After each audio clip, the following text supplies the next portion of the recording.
Hello students. तो आज ये हमारा लेक्चर 3 है स्टैंडर्ड 6 के साइंस का।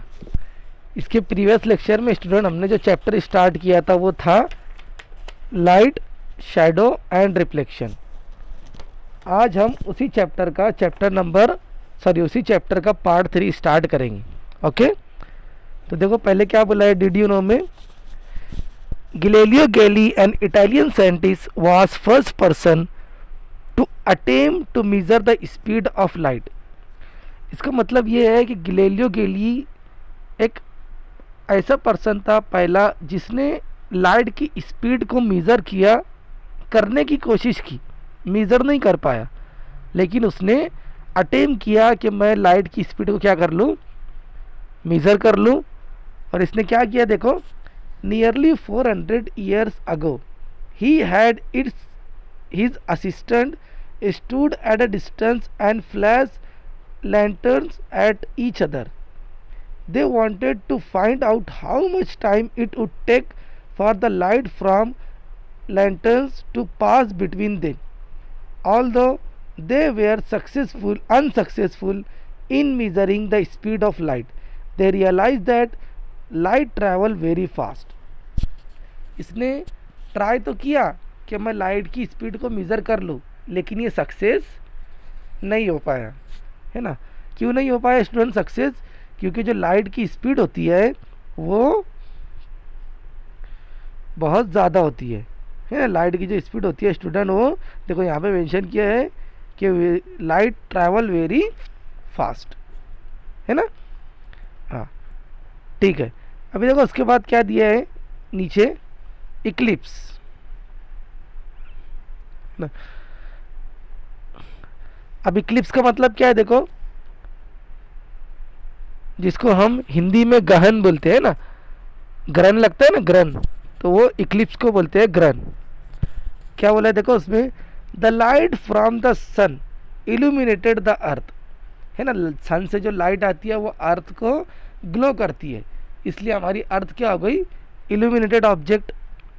The part of the earth that faces the sun has day and the half has night, है ना। देखो सिंपल है, क्या बोला है यहाँ पे कि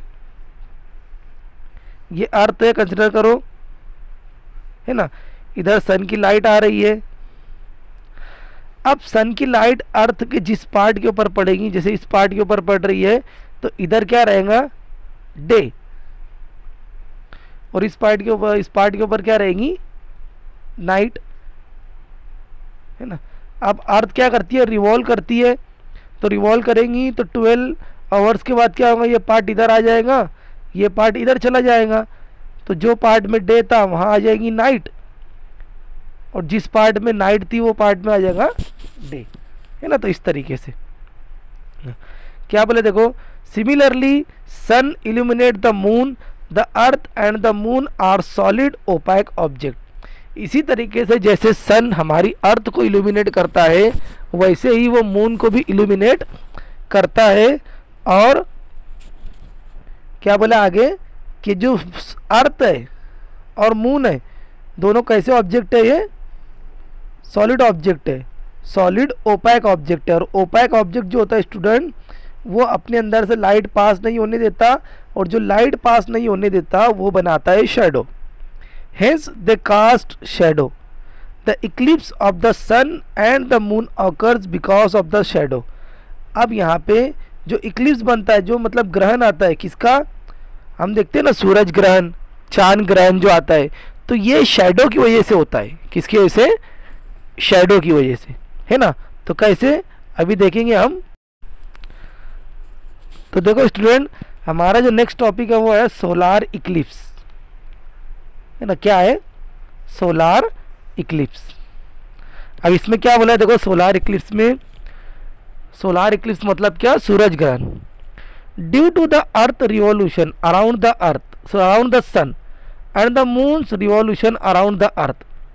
अर्थ जो है वो सन के अराउंड में रिवॉल्व करती है, और मून जो है वो अर्थ के अराउंड में रिवॉल्व करता है।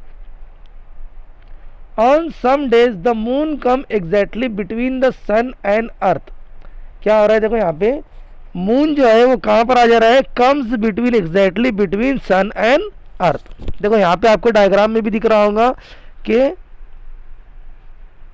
ये हमारी अर्थ है, ये सन है, और मून जो है वो अर्थ और सन के कहाँ पर आ गया, बीच में आ गया।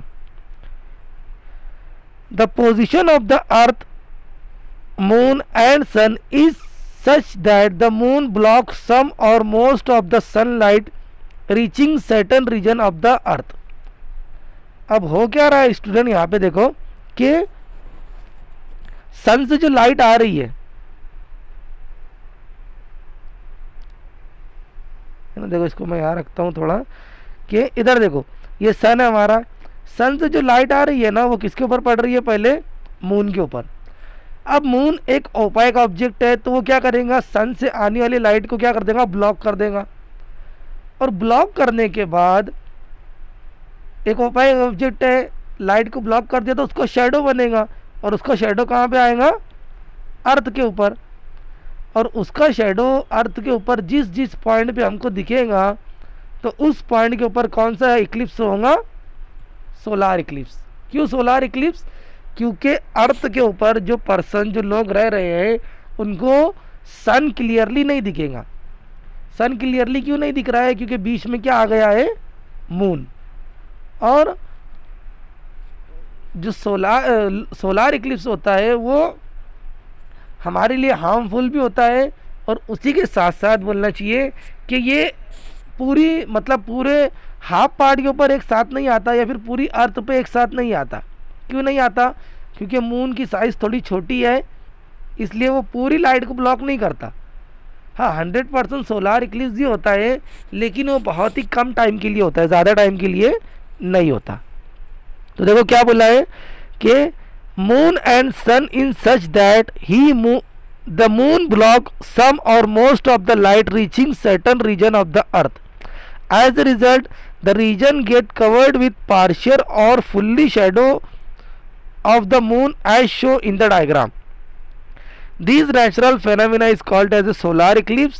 Solar eclipse occur during new moon phase of the moon, है ना। तो सोलार इक्लिप्स को हम न्यू मून डे भी बोलते हैं, है ना, या फिर उसको यहाँ पे क्या बोला है कि solar Eclipse occur during the new moon phase of the moon, है ना।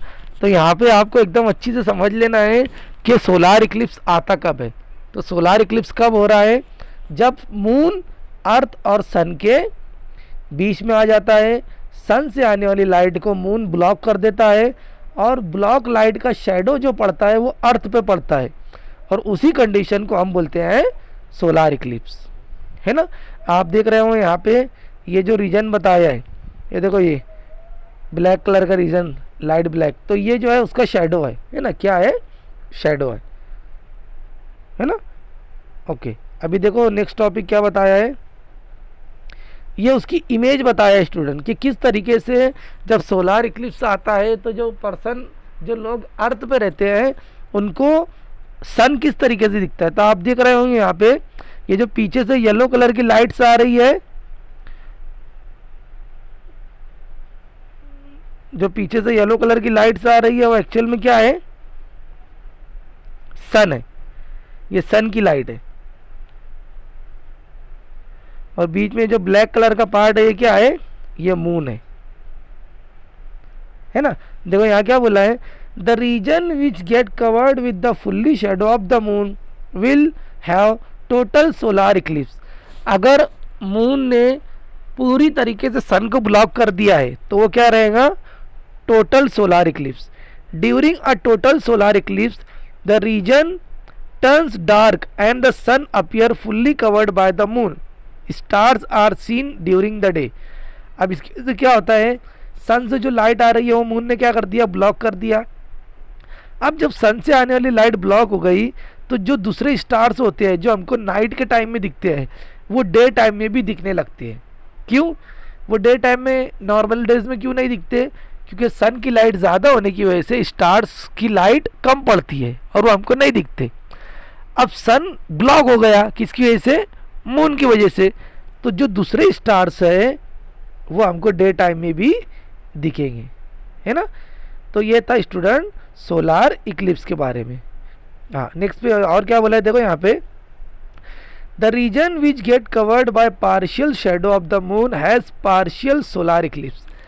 अगर मून ने सन का थोड़ा पार्ट ब्लॉक किया है, पूरा पार्ट ब्लॉक नहीं किया है, तो उसको हम बोलेंगे partial solar eclipse. And the light fade out from the region, from such region the portion of the moon that cover the sun appears dark. A solar eclipse lasts for only a short period of time in the region. This is mostly because of region move away from shadow due to earth rotation on its axis. मैं अभी आपको student बताया कि solar Eclipse ज़्यादा time के लिए नहीं होता। क्यों नहीं होता? क्योंकि अर्थ भी कंटिन्यूसली रिवॉल्व कर रही है, मून भी कंटिन्यूसली रिवॉल्व कर रहा है, तो ये रिवॉल्यूशन से एक दूसरे की, मतलब जिस पोजीशन में सोलार इक्लिप्स आता है वो पोजीशन से वो बहुत जल्दी दूर हो जाते हैं, मूव हो जाते हैं, इसलिए सोलार इक्लिप्स ज़्यादा टाइम तक नहीं रहता। लाइफ स्किल में क्या बोला, देखो, energy from the sun is called solar energy. It can be use to heat water, cook food, dry food item and produce electricity. Sun से आने वाली जो लाइट है स्टूडेंट, उसको हम डेली लाइफ में बहुत सारी जगह यूज़ करते हैं और उसकी मदद से हम इलेक्ट्रिसिटी भी जनरेट करते हैं। ओके स्टूडेंट, तो ये था हमारा आज का टॉपिक सोलार इक्लिप्स, है ना। नेक्स्ट वीडियो में हम देखेंगे लोनार इक्लिप्स। Okay, bye.